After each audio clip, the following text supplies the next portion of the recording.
Invitarles a abrir sus Biblias en la carta del apóstol Pablo a los Filipenses.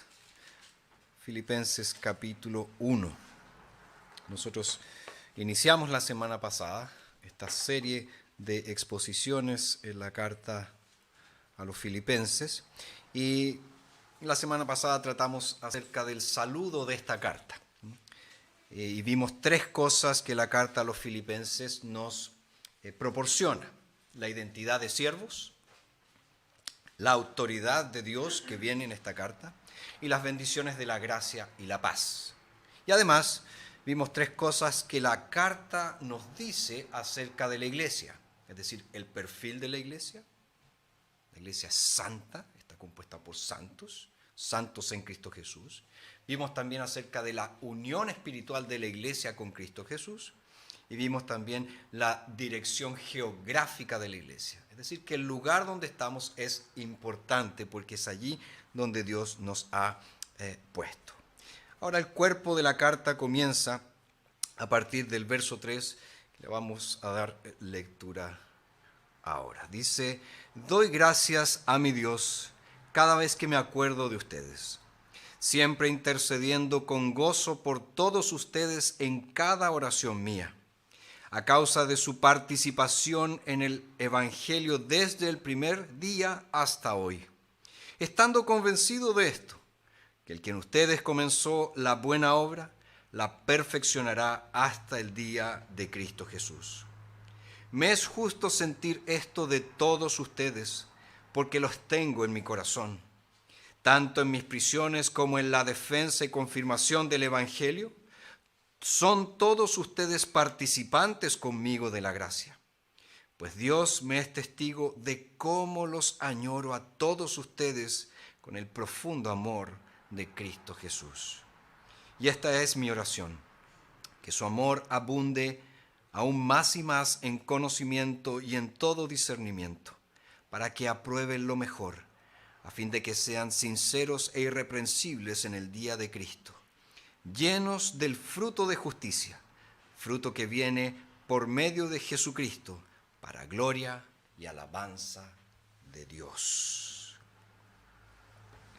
Esta oración inicial del apóstol Pablo está dividida, por así decirlo, en dos grandes secciones. En la primera, que va del verso 3 hasta el verso 8, Pablo da una acción de gracias por los filipenses. Y en los versos 9 al 11, Pablo presenta su petición, su solicitud a Dios. Ahora, por razones de tiempo, hoy día solo nos vamos a enfocar en la primera parte de la oración, es decir, en la acción de gracias que está desde el verso 3 al verso 8. Ahora, en la medida que examinamos estos versículos, vemos una realidad que está muy bien expresada en la pregunta y respuesta 98 del Catecismo Menor de Westminster, que dice: ¿qué es la oración? La oración es la presentación de nuestros deseos ante Dios por aquellas cosas que están de acuerdo con su voluntad, en el nombre de Cristo, incluyendo la confesión de nuestros pecados y un grato reconocimiento de sus misericordias. En otras palabras, la definición misma de la oración cristiana es, como dice el Catecismo Menor, el reconocimiento agradecido de las misericordias de Dios. Entonces, la oración cristiana es identificable en parte por la gratitud con la que está impregnada y también por la manera en que esta oración inunda la vida de un cristiano. Ahora, como ustedes probablemente han notado al leer sus Biblias y leer las cartas del apóstol Pablo, casi en todas ellas Pablo comienza con una acción de gracias. No creo que sea una exageración decir que el agradecimiento es una marca característica no solo de las cartas del apóstol Pablo, sino también de su ministerio y de su vida. Y estoy seguro de que estarás de acuerdo conmigo en que en esta época en la que nosotros vivimos, época marcada por el narcisismo, por el amor a uno mismo, esta acción de gracias o esta característica, esta marca de ser agradecido, ofrece un profundo correctivo para nuestra vida. Un profundo correctivo para nuestra vida. Entonces, esta mañana yo quiero que notemos ciertas cosas que se desprenden de esta oración. Y el tema que tenemos propuesto es orando con gozo. Orando con gozo. Ahora, de estas 6 verdades que nos presenta esta primera parte de la oración, yo quiero dividirlas nuevamente en 2 grupos, como lo hice la semana pasada, dividirlas en 2 grupos. Tenemos 3 lecciones de esta oración de gratitud de Pablo, y en segundo lugar tenemos 3 motivos que animan esta oración de gratitud de Pablo. Entonces, 3 lecciones y 3 motivos de la oración de gratitud de Pablo. Vamos a lo primero, las 3 lecciones que podemos rescatar de esta oración de gratitud de Pablo. La primera lección tiene que ver con la orientación de su agradecimiento, es decir, ¿a quién dirige su gratitud? ¿A quién va dirigida la gratitud del apóstol Pablo? Bueno, por supuesto, las acciones de gracias de Pablo, no solo aquí, sino en todas sus demás cartas, están dirigidas a Dios, están orientadas a Dios. Pablo aquí no está agradeciendo a los filipenses por lo amable que fueron los filipenses con él. Más bien está agradeciendo a Dios por los filipenses. Está dando gracias a Dios por los filipenses. Y aquí Pablo traduce el genuino gozo pastoral que él siente al escuchar un buen informe acerca de la iglesia en Filipos. Recordemos que Epafrodito fue enviado por esta iglesia para ayudar al apóstol Pablo, para socorrerlo, para ministrarle y también para llevar una ofrenda. Y Pablo recibió de Epafrodito un informe de cómo estaba la obra en Filipos. Entonces aquí, cuando él da esta acción de gracias, él traduce este gozo pastoral en alabanza al Señor. Estaba muy contento por lo que oía de los filipenses. La palabra gracias sale de nuestras bocas cientos de veces durante una semana. Le damos las gracias al cajero del supermercado, le damos las gracias al médico cuando nos atiende en su consultorio, le damos las gracias a la persona que nos vende el pan, que nos vende la leche, en fin. Hemos sido entrenados, hemos sido bien educados, ¿verdad? Hemos sido entrenados para casi de manera instintiva, casi como una respuesta automática, dar las gracias. Entonces nosotros reconocemos cualquier gesto de bondad dando las gracias. Decimos muchas gracias, etc. Sin embargo, ¿cuál es el problema? Es que nosotros somos muy reacios a ser agradecidos con el Dios que nos ha redimido. Nos cuesta ser agradecidos a Dios. Hay un plano vertical de gratitud que debe tener la prioridad al plano horizontal de gratitud.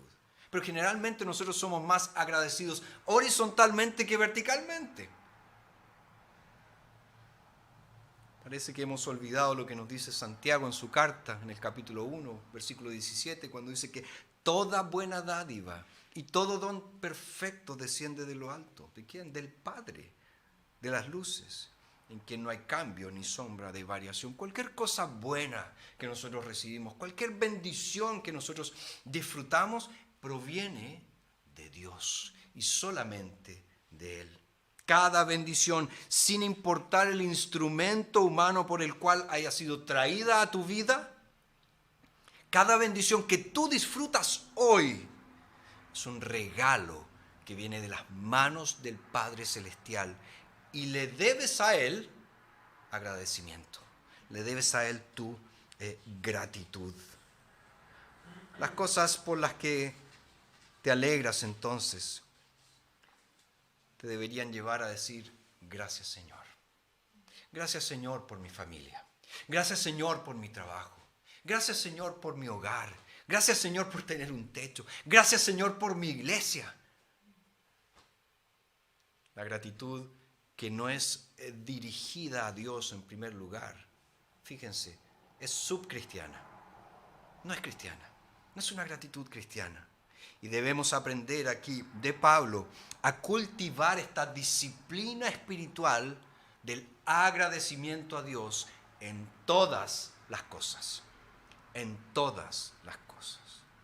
Entonces, la primera lección que desprendemos de esta oración de gratitud del apóstol Pablo es que es dirigida a Dios. Está dirigida a Dios. La segunda lección de Pablo es notar que este agradecimiento llena, impregna la vida del apóstol. Fíjense que él es persistente en su oración por los filipenses. Pero él no solamente es persistente en su oración por los filipenses, él es persistente en su gratitud en sus oraciones. Él dice en el verso 3, doy gracias a mi Dios cada vez que me acuerdo de ustedes, siempre intercediendo con gozo por todos ustedes en cada oración mía. La marca personal de estas oraciones del apóstol Pablo es que están saturadas, como decíamos, de acciones de gracias. La marca característica de las oraciones paulinas. Y dar gracias no es algo que se agrega al final de las oraciones de Pablo. Es algo que está al comienzo mismo de su oración. No es un deber que Pablo realiza a regañadientes. Cuando nosotros les enseñamos a nuestros hijos a dar las gracias, a veces les decimos, da las gracias. Ah, gracias. No vemos eso en el apóstol Pablo. Es la vida misma de sus oraciones, el ser agradecido, el expresar gratitud. Él desborda en efusiones de gratitud a Dios. Aquí tenemos a un hombre entonces que él ve en todas partes la gracia de Dios. Él ve la gracia de Dios en cada vida transformada. Él ve la gracia de Dios en cada bondad que se recibe. Él ve la gracia de Dios incluso en las pruebas que él está soportando. O sea, en todo Pablo encuentra material para alimentar su gratitud a Dios, su acción de gracias a Dios. Y esto se manifiesta particularmente en el versículo 7. Fíjese lo que dice, me es justo sentir esto de todos ustedes porque los tengo en mi corazón, tanto en mis prisiones como en la defensa y confirmación del Evangelio, son todos ustedes participantes conmigo de la gracia. Fíjate, ¿dónde está Pablo mientras él está dando gracias a Dios? ¿Dónde está Pablo? Esta es una reprimenda muy fuerte, muy potente para un corazón ingrato. Pablo está escribiendo estas cosas. Pablo está rebosando de gratitud a Dios por los filipenses. ¿Dónde? En prisión. Él está preso. Él está encarcelado. Él está sufriendo por causa del Evangelio. Y él le dice a los filipenses, los tengo en mi corazón. Y doy tantas gracias a Dios por ustedes, a pesar de que estoy preso, a pesar de que estoy encarcelado, a pesar de que estoy en cadenas. Ahora nosotros sabemos que la prueba que sufrió el apóstol Pablo fue dolorosa. Sabemos esto por la referencia que él hace al final de esta carta a la casa de César. Él estaba en Roma, preso en Roma. Y esta carta fue escrita durante sus años de prisión en Roma. Y por la descripción que nosotros podemos ver al final del libro de los Hechos, sabemos que el encarcelamiento de Pablo en Roma comenzó con una relativa comodidad. Él estaba en una especie de arresto domiciliario, él vivía a sus expensas, él tenía solamente un guardia que estaba allí, él podía recibir invitados libremente. Entonces al principio las cosas no estaban tan mal. Pero sin embargo, cuando él escribe esta carta a los filipenses, parece que las cosas habían cambiado drásticamente. De hecho, desde el verso 20 del capítulo 1 hasta el verso 17 del capítulo 2, podemos darnos cuenta que Pablo estaba sufriendo mucho y él ya pensaba que estos sufrimientos, que esta prisión iba a culminar en su muerte. Yo sé que hay toda una teoría de que Pablo estuvo preso 2 veces, una primera vez, después fue suelto un tiempo. Esa teoría comenzó con unos estudiosos ingleses, particularmente el mayor difusor de esta teoría fue un estudioso bíblico llamado F.F. Bruce. Ahora, la Biblia no nos dice nada respecto de si él estuvo preso 2 veces. Y aquí voy a decir cuál es mi posición. Voy a abrir el juego.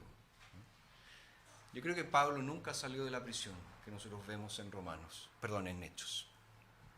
Al principio comenzó esta prisión de una manera bien leve, tenía ciertas libertades, pero después se intensificó más. Pablo nunca salió de prisión. Pero él, esperando su encarcelamiento, esperando su muerte, ¿qué hace? Él da gracias. Él da gracias. ¿Cuánto nos falta eso? Porque a veces nos pasa una pequeña cosa y andamos amargados todo el día. ¡Ay, se me quebró una uña! Dicen, andan amargados todo el día. Pero él estaba preso y estaba agradecido. Entonces, al evaluar su amor por la gracia de Dios, nos demuestra a nosotros que debemos preguntarnos si nosotros recordamos que debemos ser agradecidos solo cuando las cosas están bien, o si debemos recordar nuestra gratitud aun cuando las cosas no anden muy bien. Entonces, la primera lección de la oración de Pablo es que es dirigida a Dios. La segunda lección es que está impregnada con acción de gracias. Y la tercera lección es que está alimentada por el gozo. Fíjense en el verso 4, dice, siempre intercediendo con gozo, siempre orando con gozo por todos ustedes en cada oración mía. A ver, ¿qué cosa? ¿Qué es lo que anima esta acción de gracias de Pablo? Siempre intercediendo, él dice, con gozo. Siempre intercediendo con alegría. Estoy preso, estoy esperando la muerte, pero intercedo por ustedes con alegría, con gozo. ¿Por qué? ¿Cómo él logra esto? Bueno, Pablo ha aprendido a arrastrar las huellas, a rastrear las huellas de la providencia de Dios en cada circunstancia de la vida, de modo que incluso en su encierro, en su aislamiento, en esta prisión romana, él tiene abundantes razones, abundantes motivos para dar gracias a Dios. De hecho, como probablemente sepas, el gozo es uno de los temas principales de la carta del apóstol Pablo a los filipenses. Le llaman la carta del gozo, la carta de la alegría. Y esto es impresionante dadas las circunstancias que estaba pasando, que estaba experimentando el apóstol Pablo. Obviamente Pablo no es un estoico, desapasionado, frío, insensible.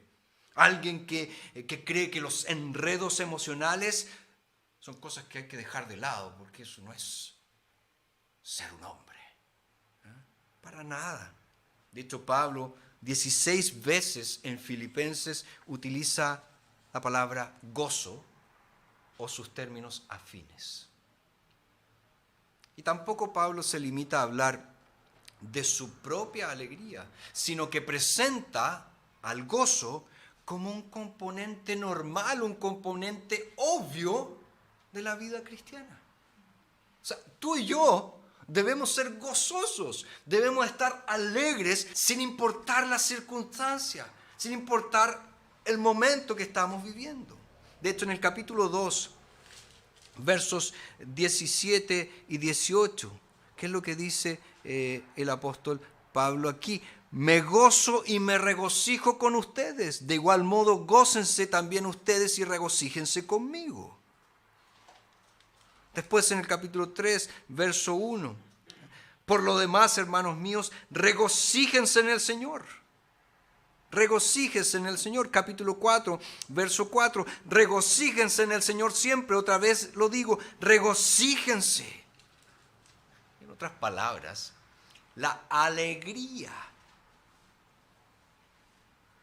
no es simplemente un rasgo de la personalidad del apóstol Pablo.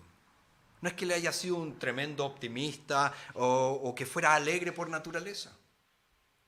Más bien, la alegría ojo, la alegría, es un derecho adquirido de todo hijo, de toda hija de Dios. Es algo que nos pertenece por haber sido adoptados como hijos de Dios, como hijas de Dios. Y es una marca en medio de la aflicción, en medio del sufrimiento, en medio del dolor. De hecho, como Pablo, los filipenses también van a enfrentar dificultades, van a enfrentar sufrimientos reales, pero él está diciendo que si el evangelio de la gracia en Cristo Jesús se ha apoderado de sus corazones, sin importar sus temperamentos naturales, sin importar su cultura, sus trasfondos culturales, el gozo va a inflamar sus corazones y va a encontrar expresión en labios que alaban al Señor en gratitud, independientemente de las circunstancias. El gozo en Dios Padre, en su amor adoptivo, el gozo en Jesucristo que se dio a sí mismo para que tú fueras de Él, el gozo del Espíritu Santo que toma la obra de Jesús y la aplica a tu vida, el gozo de la gracia perdonadora, el gozo de la gracia perseverante, el gozo en las promesas del cielo, el gozo en la herencia final. Fíjense, la vida cristiana es gozo de principio a fin, es alegría de principio a fin por toda la eternidad.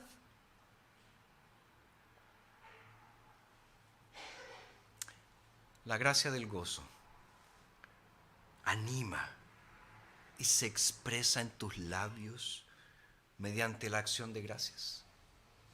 Cuando agradeces a Dios, ¿estás rebosando de gozo? ¿O tus gracias a Dios se han convertido en un simple ritual, en buenas costumbres?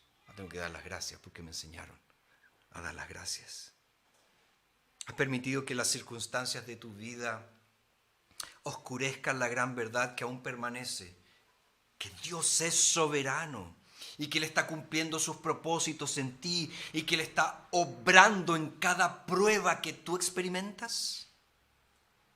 Porque si sabes eso, sabrás que puede que estés en el más oscuro de los valles hoy. Puede que estés envuelto en sombras y que no puedas ver la luz y que te preguntes, ¿dónde está Dios? Recuerda, cristiano, recuerda, cristiana, todavía el sol brilla. El sol de justicia, que es Cristo Jesús, brilla. Y un día va a salir y un día va a penetrar la oscuridad en la que te encuentras hoy. Las promesas de Dios son seguras. Alimenta entonces, aprende a alimentar el gozo ¿con qué? Con la verdad del Evangelio, con las promesas de gracia. ¿Para qué? Para que cualquiera sea la circunstancia que estás pasando, tus alabanzas a Dios no sean meras palabras que salen de la boca, sino que sean expresión genuina de la gratitud que hay en tu corazón. Tres cosas entonces que nos enseña la carta, esta acción de gracias de Pablo con las que inicia esta carta. Ahora vamos a los tres motivos de la acción de gracias del apóstol Pablo. ¿Por qué Pablo está tan agradecido? ¿Por qué está tan agradecido? Bueno, podríamos resumirlo en una simple frase. Él está agradecido a Dios por los filipenses. Él está agradecido a Dios por los filipenses. Y aquí vemos una vez más a Pablo, el pastor. Él ama a los filipenses. Vemos esto una y otra vez. Verso 7. Me es justo sentir esto por todos ustedes, porque los tengo en mi corazón. Porque los tengo en mi corazón. Verso 8. Pues Dios me es testigo de cómo los añoro a todos ustedes con el profundo amor de Cristo Jesús. Aquí vemos a un pastor que ama a su iglesia. Aquí vemos a un pastor que ama a su iglesia. Y de esa forma, fíjense, cada triunfo que ellos experimentan en la vida cristiana es una alegría para Pablo. Así como cada prueba que ellos experimentan en la vida cristiana pone a Pablo de rodillas delante de Dios. ¿Cómo necesitas tú pastores como ese? Que se alegren contigo, que lloren contigo.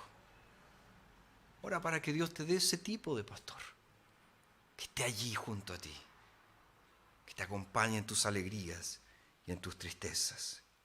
Ahora bien, ¿qué tienen los filipenses en particular que hace que Pablo esté tan agradecido a Dios por ellos? Bueno, en primer lugar, vemos que Pablo está agradecido por la pasada participación en el Evangelio de los filipenses. Verso 5 dice: a causa de su participación en el Evangelio desde el primer día hasta ahora. Esta palabra participación en el idioma original que se escribió el Nuevo Testamento, que es el griego común o griego vulgar, también conocido como griego koiné es común, significa esta palabra participación, comunión o compañerismo. Entonces, nosotros a menudo hablamos de comunión en un sentido que va más allá de tomarnos un café juntos un día o algo por el estilo. Comunión, según el Nuevo Testamento, significa participación, asociación, compartir, solidarizarse unos con los otros. Y en la carta a los filipenses, nosotros vemos 4 componentes de esta participación. Fíjense que hay participación en el mensaje.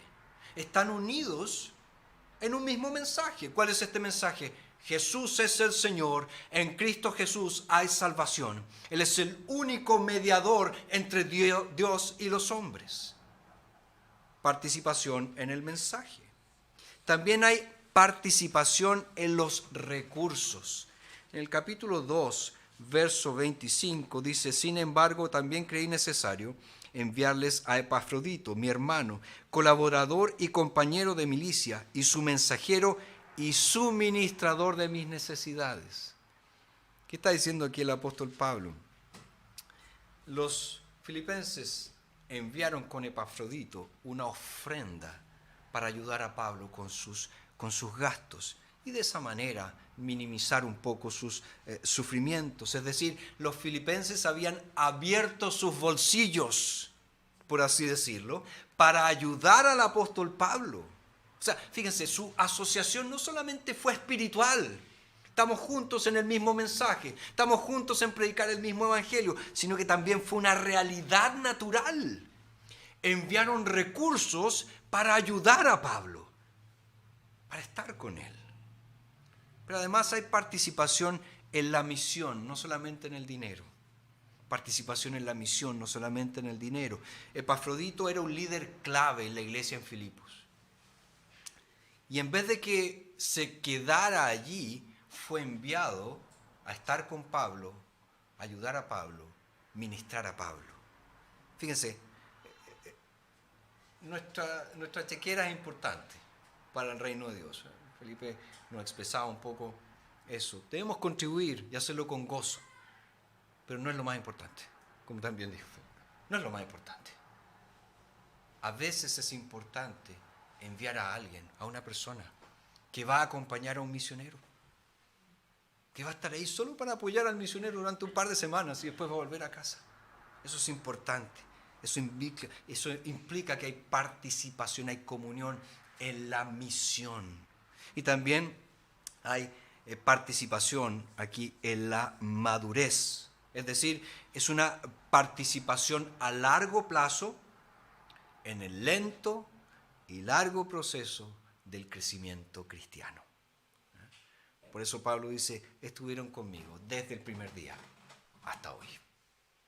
Desde el primer día hasta hoy. Ahora, uno imagina al apóstol Pablo en esta prisión romana, recordando los rostros tal vez de cada uno de los hermanos en Filipo, recordando a estos hermanos que él llevó a los pies de Cristo, recordando tal vez a Lidia y su familia, al carcelero y su familia, a la joven endemoniada, personas a quienes Pablo bautizó. Hay muchos otros que no se mencionan por sus nombres, pero estos están allí, yendo, orando, contribuyendo en comunión con Pablo.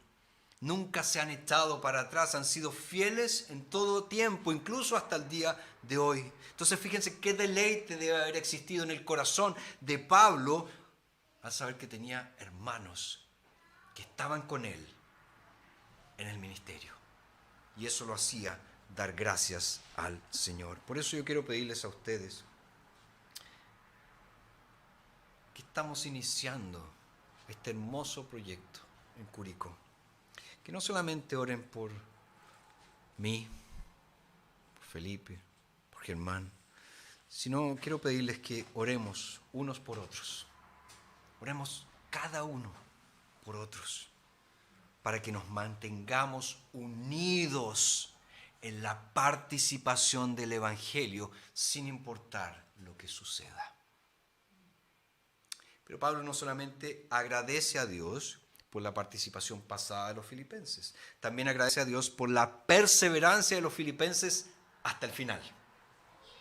Y es aquí donde llegamos al versículo preciosísimo, tal vez uno de los versículos más famosos de esta oración de Pablo, el verso 6, que dice: estando convencido de esto, que el que en ustedes comenzó la buena obra, la perfeccionará hasta el día de Cristo Jesús. ¿Y qué texto más precioso es este? ¿Qué texto más bello es este? Porque a veces, si somos sinceros, no sabemos si podemos seguir adelante. ¿Iré a continuar? ¿Iré a tener las fuerzas para seguir adelante? Mira, todo esto está tan difícil. A veces nos sentimos sin fuerza. A veces la meta no está a la vista. Todavía queda tanto por hacer y nos sentimos acabados. Bueno, Pablo nos dice que es Jesucristo quien suministra el combustible para cada kilómetro que avancemos en la vida cristiana. El que comenzó en ustedes la buena obra, la perfeccionará, la completará, la terminará, porque Él es fiel. Jesucristo siempre termina lo que comienza. Él no es como nosotros. ¿Cuántas cosas has empezado en tu vida que nunca terminaste? ¿Cuántas? Yo tengo varias. Pero Jesucristo siempre termina lo que Él comienza, y alabado sea su nombre, porque eso es así. Jesucristo termina. No estás solo, no es tu persistencia, no es tu obediencia, no es tu habilidad, no son tus dones, no es tu valentía, no es tu fuerza. No son esas cosas las que van a determinar si completarás o no la carrera. Es la promesa inquebrantable y el poder de Dios quien hará que termines la carrera cristiana.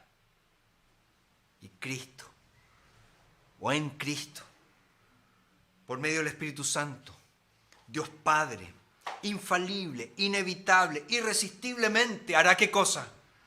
Nos llevará a la gloria. Nos llevará a la gloria. Él lo hará. Él lo hará. Y gloria a Dios. Él te llevará a la gloria. Él te llevará a la gloria. Ojo, su honor está en juego. Y Él cumplirá lo que Él prometió. Porque Él es fiel. Entonces, ¿cómo debemos nosotros recordar que estamos en las manos de Dios? No necesitas preocuparte de dónde obtendrás las fuerzas para el día de mañana, o cómo vas a superar todos estos problemas, todas estas dificultades que se avecinan, estas nubes oscuras que están llegando. Puedes verlas tal vez en el horizonte, y ahí vienes, y dices: ¿cómo voy a atravesar esto? ¿Cómo voy a pasar por esto? No necesitas preocuparte de dónde vas a obtener los recursos para eso. Estás en las manos de Dios. Estás guardado por el poder de Dios para salvación. Así que persevera. Sigue adelante. Cree hoy. Obedece al Señor hoy. Sé fiel hoy. La gracia de mañana te va a ser suministrada mañana. La gracia de mañana será suministrada mañana. Pablo entonces agradece por la pasada participación de los filipenses, por la perseverancia hasta el final de los filipenses y por último, otro motivo de esta acción de gracias de Pablo es la participación presente de los filipenses. Verso 7 dice: me es justo sentir esto de todos ustedes porque los tengo en mi corazón, tanto en mis prisiones como en la defensa y confirmación del Evangelio. Son todos ustedes participantes conmigo de la gracia, pues Dios me es testigo de cómo los añoro a todos ustedes con el profundo amor de Cristo Jesús. Son todos ustedes, dice Pablo, participantes conmigo hoy. Fíjense, en el sufrimiento, los filipenses se han unido a Pablo y cantan las buenas nuevas de Jesucristo. Desafían al mundo, desafían a la carne, desafían al diablo. Se unen para el avance del reino de Dios. Fíjense, solidaridad en los sufrimientos y solidaridad con Pablo en el ministerio. Y solidaridad viene de esta expresión insolidum, juntos, unidos. Están unidos en el ministerio y en los sufrimientos. Fíjense, los filipenses no dejaban el ministerio solamente en manos del apóstol Pablo. Los filipenses nunca dijeron, bueno, Pablo es el apóstol, Pablo es el profesional de este asunto, Pablo vive de esto.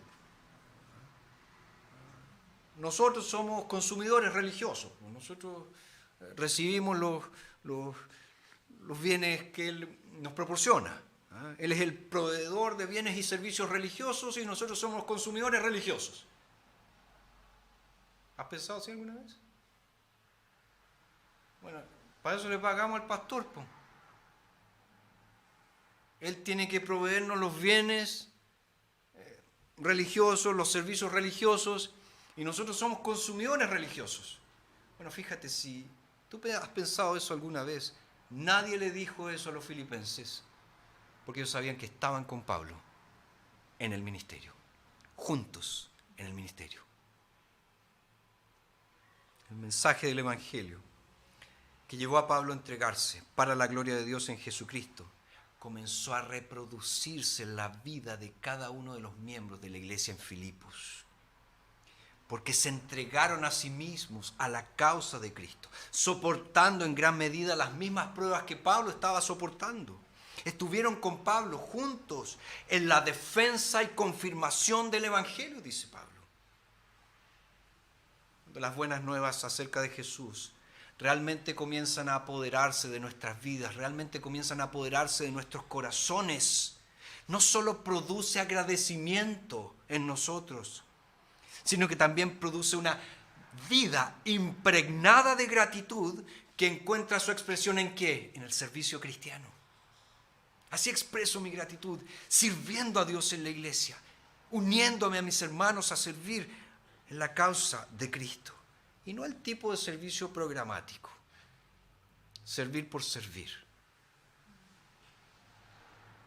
sino un servicio que fluye del corazón. Un corazón dominado por la gratitud jamás va a resistir al llamado al servicio. ¿Vas a servir con nosotros en la Iglesia Presbiteriana Cristo mi Salvador de Curicó? ¿Vas a unirte a nosotros? ¿Vas a participar con nosotros en la defensa y confirmación del Evangelio?